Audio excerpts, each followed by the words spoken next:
Today I'm going to walk you through some of the features and the power of the Platypus deposit optimization tool. When you open the tool, it's going to go to the calibration page. You can learn how to calibrate the tool watching this video here. But we're going to jump into how to use the tool. But first I'm going to point out an interesting anomaly that has occurred just in the last 24 hours. There was actually a major unstaking event where someone removed their staked PTP and they lost all their VPTP. And this tool is able to identify that for you because it can see basically over the last 24-hour period from the 9th to the 10th, the VPTP decreased rather than increased. The tool will actually identify that for you and then calculate the implied VPTP destruction. So in this case, 12 million 0.7 VPTP was destroyed. That's about 5.84% of the total VPTP supply, so quite a significant event, which may indicate that there's some selling pressure coming, but certainly will help boost the yield of our deposits because our relative VPTP supply compared to the total will increase. Now, if you want to model your future forecasting based on that calculation, you can go to time calculation. And often this is a good idea because it's taking into account any of those unstaking events, potentially some of the PTP that's reached its cap already. However, for this current scenario, because we have this random anomaly occurring here, I'm not going to time calculate. I'm going to stick with the manually enter PTP for basically published values. They say there's about 17 million PTP staked right now, and I don't believe any of that has yet reached a cap, so I'm going to consider it all earning PTP. The other thing that's going on right now is that they have just opened up all these new pools, the FRAX, the UST, and the MIM pool. And as a result of that, money is pouring into these new pools as they're starting to build up. And so an option you have is you can either not model changes in the pool liquidity, or you can in fact model the change in the pool liquidity. And so if we extrapolate the change that's occurred in the last 24 hours into the future, I've got it set currently for 7 days. We can see that, you know, this UST pool, for example, would increase from 30 million up to 77 million. And so for this example, we're going to leave these features on, manually entering the PTP and actually, in fact, modeling the change in liquidity pools because there is so much live action going on right now. When we go over the calculator, as it did on the calibration, it's going to advise you that you really shouldn't forecast more than a few days a change in the liquidity pool. If you go down to 3 days or less, you won't get that warning. But for this example, we're going to accept that risk and actually model that shift. When you get to this page, the calculation page, the first thing you need to do is enter kind of your PTP position. So maybe you have 500 PTP and you currently have accrued 4,500 VPTP. We're also going to look at what is our forecast period, and we're going to use 7 days. Maybe you get a paycheck every week and some of that money you deposit into Platypus. So that's essentially the next event where you will be making a deposit. It will show us when was the last calibration date, what is the modeled future date that we're looking at, what will you have in terms of VPTP in the future if you collect it, and what will be the total supply of VPT in the future based on the modeling conditions we've established. So this first section is set up to essentially track what is your actual deposits. So let's say you currently have 5,000 deposited in the USDC pool. You're getting a 9.4% boost on that with a 4.6 base APR for a total of 14% APR. You feel pretty good about that. It's a lot better than you would get in a bank account. And that's earning you $700 per year in interest, $58 a month, and $1.92 per day, which is based on a 0.53 PTP per day. Now, I'll remind you that all of your rewards come in PTP, and then when they're calculating their APR that they list on the website, that's just based on the current price of PTP. And so if there's been a big change in price since your last calibration, and you want to just quickly see how that might affect you, you can actually do that here by changing the price of the current PTP. And you'll see that that's going to drive up. If we make it $5, it's going to drive up the interest per day. It's going to be a slight shift in the PTP, and that's a function of your calibration not matching up with the current conditions, and essentially a function of not being a precise science to just change the price without changing the calibration. So if you are in fact making a big shift to your portfolio and changing a lot of your deposits, either a big deposit or a big withdrawal, I generally recommend you recalibrate the tool so that you're using the most current information for your optimization process. So let's keep looking here at the portfolio tracker and what it allows you to do. The other function is not just what's your current conditions, but also what is going to be the modeled future condition. So taking into consideration your VPTP growth, the total VPTP growth based on how we're modeling it, changes in liquidity pool deposits, how is your APR going to change over time? The other feature you have here is whether you are in fact collecting or not collecting your VPTP. And it's not going to make sense to collect that every day unless you have a really large deposit, because there's gas fees involved. So you may want to look at what is the impact of collecting or not collecting relative to your interest per day.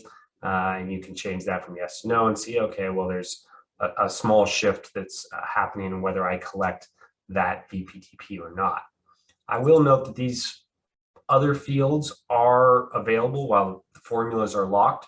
These ones are available to write formulas. So you could say, okay, well, I want to look at the value of this times the number of days to say, okay, well, there's $12.44.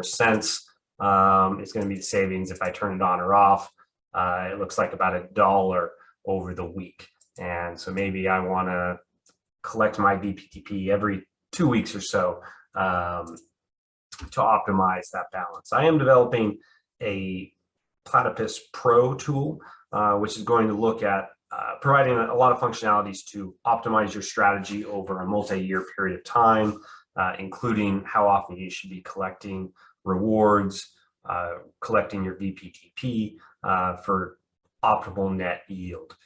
So stay tuned and check my Etsy shop for when that might be coming available.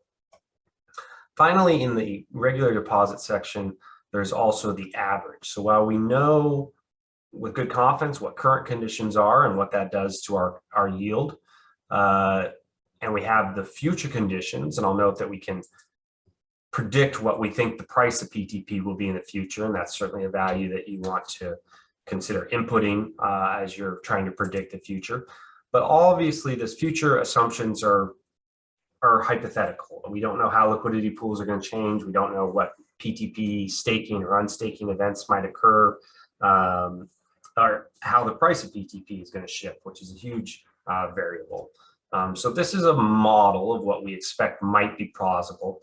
And so typically what we want to think about is, well, maybe what's the average between our modeled future and our current conditions? And this final box is displaying that. So while we have a current condition earning about $58 per month, a future modeled condition, which would be about $54 per month, maybe we're actually expecting about $56 to be the accurate conditions over the month. But that's all pretty basic stuff. That's just tracking essentially what is your current activity and how it might play out. The real power in this tool is the deposit optimization. And so let's say that we are going to, in fact, deposit the same $5,000, but rather than having it just in that one pool, we're open to it being spread out over multiple pools. That's going to boost our APR from what we were previously getting of 14% all the way up to 27.2% by allowing it to be spread. Essentially, VPTP affects all the different pools on Platypus equally, regardless of whether you're using it or not. So to fully leverage your accumulated VPTP, you want to be utilizing all the different pools. I'm going to show you one kind of advanced feature. If you go to data and then you click on what if analysis and goal seek, you can then come here and say, well, I want to change my total APR to, let's say, 21%. We're going to enter that as 0.21, the fractional version of 21%. We're going to target 21% by changing the total dollars invested. We then click OK, and it's going to run an iterative process to track what would be the deposit to achieve that desired 21% APR. So maybe you're splitting some of your deposits between Anchor, which is giving about a 19.7 APY currently. Granted, that's an APY, so that would be equivalent to more like a 17% APR. But you want to be doing significantly better than Anchor if you were going to physically move money out of Anchor and into this. And so this allows you to calculate whatever target APR you want to achieve in your portfolio based on the amount of deposits that you want included. But I'm going to revert back to the $5,000 and this deposit mix.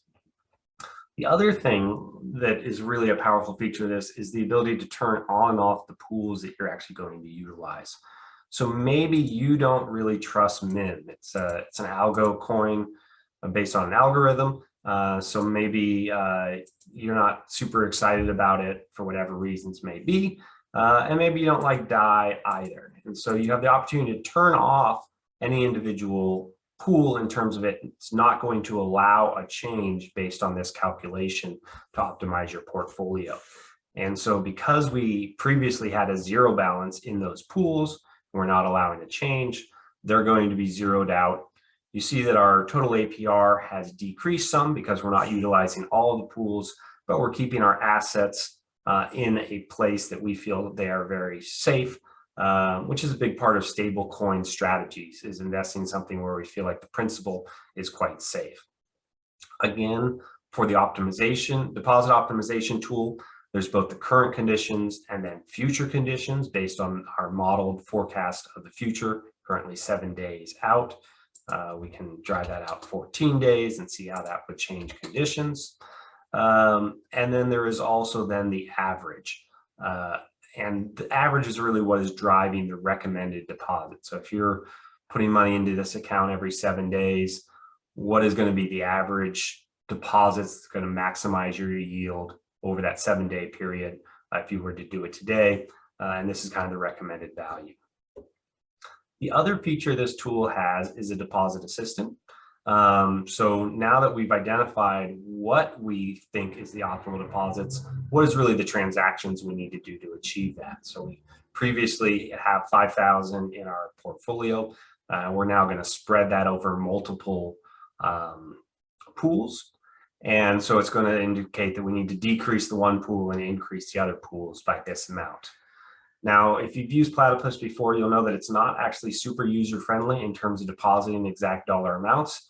Everything is based on a percentage basis. And so it'll automatically calculate what would be the percentage that you would need to withdraw. And then also if you input into your into this field what your current wallet balance is. So let's say we have 5,000 sitting in your wallet of USDT. It's going to say that to achieve this $903 deposit, that would be an 18.06%. So if you input these percentages into the actions for Platypus, it will allow you to quickly hit your desired target deposits and withdrawals. The other item down here is a fee calculator. Essentially, this is just tracking what you're spending in fees as a quick, easy way. You input the AVAX and then just type in whatever fees as they're occurring down here, and it'll create a total. You will notice that there are quite a bit of fees involved in Platypus transactions, especially if you're spreading them over lots of different pools, because there's staking, unstaking, deposits, withdrawals, approvals, and other things that need to be done as part of that process. So let's say we have now completed this deposit activity. I'm going to, or take our target deposits, we actually completed this activity. I'm going to copy those and I'm going to go up to our current portfolio and I'm going to paste special and values. So not the formulas, but the values. And now this is our current deposit. We're going to track this portfolio as it exists. It's possible that when we come out here 7 days in the future, we're going to deposit maybe $2,500. So we're going to increase this to $7,500. It's going to reallocate what our deposits should be to optimize our portfolio. And maybe when we come down here, we look at what it's recommending we do, and we say, you know what, these smaller transactions on the Frax pool just aren't worth the gas fees relative to the optimization that it's going to give us to spread it out. So maybe we actually don't want to change the Frax pool. And we can do that by selecting no. Now, it's not going to zero out that pool because we already have money in it. It's just not allowing a change. So you see that it's going to stay at 27.1%, while the others go down to 21.5%, and our total average APR is 21.9 as a result of increasing the amount of money we have. Now, it's likely that we probably collected some of our VPTP at that point. So if it was a 7-day period, we probably moved on to 5676 VPTP. And we would update that so that our current balance is reflective of our current portfolio is reflective of our current VPT status. And with that, I think that really concludes the features that are available in this tool. Again, the real power is built into this, not just the tracking of what you're currently doing, but being able to optimize your deposits over whatever pools you currently want to allow to shift by using this section. And I will remind you that you have the ability to either forecast changes in the liquidity pool or not, and do look at the accumulation of VPTP on a total basis, either based on a manual estimate or a time calculation, which is a little unique right now due to the major unstaking event that occurred just recently. But that is another nice feature of this, is that you can track when these different events occur if you're regular calibrating your tool. And I do certainly encourage you to regularly calibrate your tool prior to making any major adjustment to your portfolio, as it's very good at predicting exactly where you're at today once calibrated. But you should always consider the forecast in the future to just be an estimate based on a lot of different assumptions, which are really difficult to accurately predict. So with that, I hope you found this tool to be very helpful. Please leave a positive review on my Etsy shop or my Twitter account or other places that you can, including this video. And I do hope you keep your deposits optimized for maximum yield.